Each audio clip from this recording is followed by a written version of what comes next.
Depois de quase 4 meses como interino, Eduardo Pazuello vai assumir oficialmente o cargo de ministro da Saúde. A informação foi confirmada pelo governo na noite de ontem e a cerimônia de posse está prevista para amanhã, às 17 horas, no Palácio do Planalto. Pazuello entrou na pasta durante a gestão do então ministro Nelson Teich como secretário executivo. Ele assumiu interinamente o comando do órgão no dia 15 de maio, após o médico pedir demissão. Nesses 4 meses, Pazuello defendeu o tratamento precoce de Covid-19.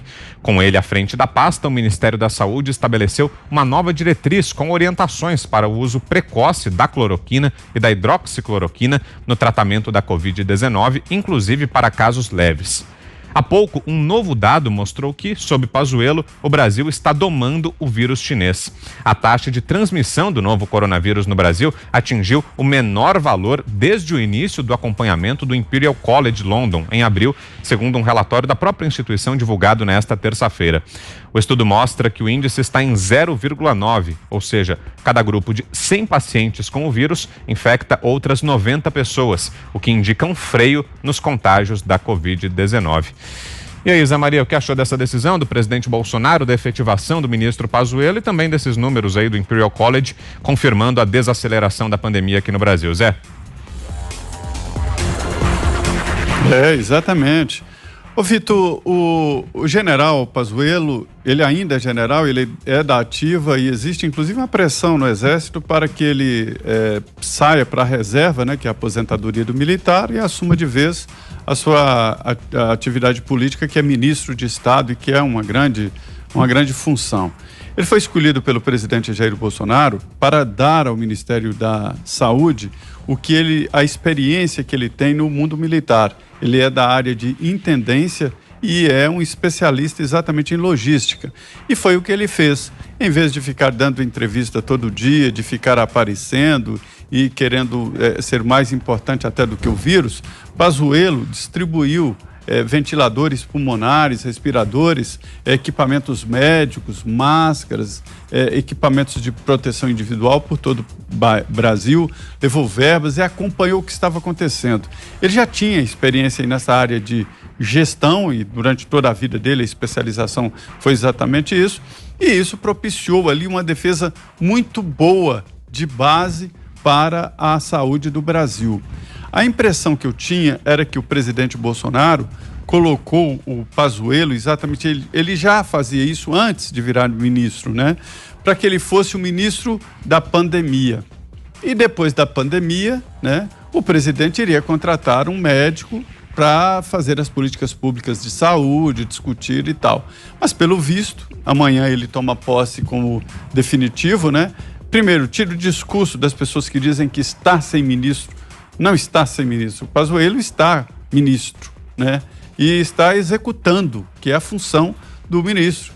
O Serra não é médico, nunca foi médico, nunca foi da área de saúde, é um economista.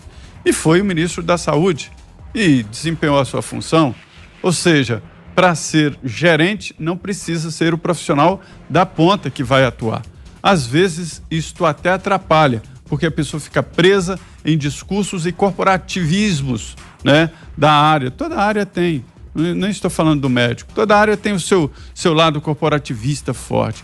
Então, acho que funcionou, por isso ele está ficando, né, e agora é definitivo. A posse será amanhã, os convites começaram a ser distribuídos ontem, foi até uma surpresa.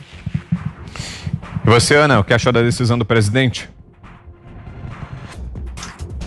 Achei ótima, Vitor. Eu aqui desejo muito trabalho e que haja a gente consiga haver uma boa comunicação com a sociedade, com a população. Uma coisa que eu percebo, não só que acontece no Brasil, mas aqui nos Estados Unidos também, Vitor, é que eu acho que a população, a sociedade em geral, acho que não tem problema quando vem dos nossos governantes, sejam o presidente, ou ministros, ou senadores, enfim. Eu acho que não há problema quando há honestidade. E alguém falar, ou seja no leme da economia ou no leme da saúde, como o ministro Pazuello está agora, de dizer, olha, no momento não temos informações suficientes a respeito disso ou a respeito daquilo, estamos trabalhando para que isso aconteça. Eu acho que o pior para a sociedade é quando vem aquele ar de superioridade, eu sei de tudo, você tem que me ouvir, essa é a única solução, você não sabe, eu sei. Eu acho que esse tipo de approach, esse tipo de relacionamento com os cidadãos, acho que está ultrapassado. Hoje as informações elas estão na palma da nossa mão, em 30 segundos a gente consegue saber se aquela informação é verídica ou não, ou se existe alguma dúvida sobre a eficácia de qualquer método. Então, eu desejo que essa relação com a população, como aqui nos Estados Unidos houve esse erro também, viu, Vitor? O Dr. Fauci, que seria como um ministro da saúde, né, ali encabeçando a CDC, ele também já foi e voltou inúmeras vezes. Eu acho que isso só traz, o tempo vai mostrando que realmente está funcionando, ou as facetas desse vírus. Então a gente vê que isso só traz mais insegurança na população e que quando não houver resposta, que seja honesto. Olha, ainda não atingimos um resultado satisfatório, a eficácia disso ou daquilo, estamos trabalhando fortemente para que isso aconteça. Eu acho que isso desenvolve uma relação muito mais forte com a sociedade do que você se colocar no alto de um pedestal e de lá você demandar e você dizer que você sabe de tudo que está acontecendo nessa pandemia. Você, Fiuza? O principal mérito do Pazuello, com todo respeito, até aqui agora, é não ser o Mandetta. De fato, isso foi uma espécie de uma redenção, de um alívio nacional, né? Um ministro que não transformasse uma pandemia em palanque, né? Aquilo, de fato, de uma maneira insidiosa, até com uma certa sutileza, mas aquilo é uma industrialização de pânico, né? Você é uma autoridade em quem todos os cidadãos, absolutamente no escuro, diante de um perigo sem precedentes, depositam sua confiança, sua esperança.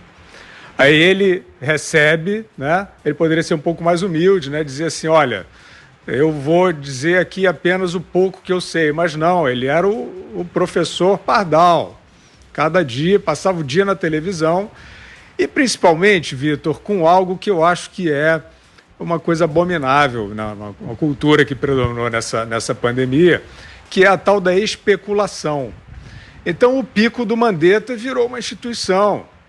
Ele chegava lá, parecia um cassino, mercado financeiro, o pico móvel, né? O pico vai ser mês que vem, não, corrigir aqui o pico, né? Vai ser em julho, vai ser em setembro, o pico foi em maio, né? Segundo os dados nos mostram, da pandemia no Brasil.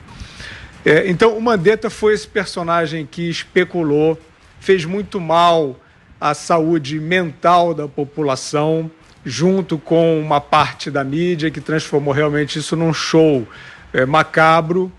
Ele foi de uma hipocrisia também sem precedentes ao advogar aquele isolamento, né? E a Ana já explicou bem aqui, né? Quer dizer, é claro que qualquer, né, mal que seja contagioso, imediatamente você sabe que tem a questão da proximidade, os dados sobre contágio do coronavírus, né? Até onde foi se descobrindo, né? Tinha aquela questão de uma distância que até a OMS demarcou, 2 metros entre as pessoas, evitar aglomeração, evitar a proximidade, etc., e os vulneráveis. O Mandetta não quis saber de nada disso. Ele ouviu o Robert De Niro falando lá em Nova York, que era, fique em casa, stay home, stay the fuck home, né? I'm watching you, estou de olho em você. E ele ficou repetindo isso aqui. E quando saiu do cargo, saiu se abraçando e beijando as pessoas. Acho que aquilo foi um escárnio, né? Uma imagem que ainda deve estar por aí. E eu acho que é o símbolo, né? É o contraponto muito claro do que deve ser uma gestão responsável com o espírito público. O Pazuello assumiu, como já explicou muito bem o Zé, com a a prerrogativa da logística, né? De fato, além desses pontos apontados pelo Zé, teve a questão também dos medicamentos, né? Eu acho que houve aí uma diretriz clara de que parte da comunidade científica considerava que poderia ser eficaz o uso da cloroquina e o governo disponibilizou dessa maneira para quem quis pedir. A gestão do Pazuello, ela foi altamente prejudicada pelo Supremo Tribunal Federal, que retirou as prerrogativas do governo nacional para conduzir e comandar o enfrentamento à pandemia, como, por exemplo, voltando a uma outra questão trazida pelo Zé, a desigualdade das regiões. Você poderia ter tido, sim, um plano nacional de funcionamento por áreas. O país ficou, quando tinha milhares de municípios, sem um único caso, absolutamente fechado. Então, o ministro Pazuello pôde fazer isso. Eu, uma vez aqui nos Pingos, a gente estava entrevistando, e eu fiz a pergunta que eu acho que continua no ar, que que autoridade vai nos trazer a distinção entre óbitos de pessoas que estavam condenadas por outras doenças sérias e contraíram a Covid, mas não morreram por causa dela, e outras que sim, a Covid foi importante. A Ana Paula Henkel me alertou recentemente para um dado do CDC nos Estados Unidos, indicando que apenas 6% dos óbitos nos Estados Unidos eram de pessoas que não tinham comorbidades, e fora isso tem esses outros organismos que já estavam condenados. Isso é um tabu, Vitor, a gente não consegue, é uma informação importante, não é uma teimosia, é uma informação importante porque ela dimensiona o risco, né? Ela alteraria certamente esse quadro de óbitos, como a gente já viu que outros óbitos por outras doenças importantes sumiram das estatísticas esse ano, né? Eu fiz essa pergunta para o ministro Pazuello e eu acho que ele não se sentiu seguro para responder. Ele não respondeu, apesar do presidente Bolsonaro ter levantado essa mesma dúvida já algumas vezes, e eu acho que isso ele continua devendo e alguém vai ter que se responsabilizar por essa depuração estatística.